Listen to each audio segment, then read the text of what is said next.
Tienes 35 años. Tengo 30, pero no cuenta si te ves como chavo de 18, 19, por ahí.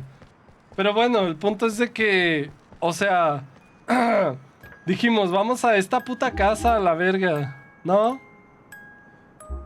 Ah, cabrón. Vamos a esa puta casa a ver si...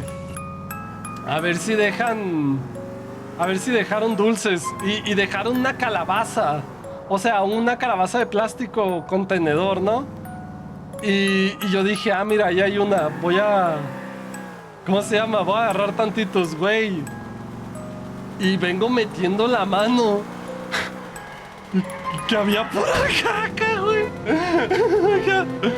Que había pura mierda, así. Y saqué la mano y me quedé, ¡ah! No mames, estoy lleno de caca, la verga. Estoy lleno de mierda. Y de que, pues...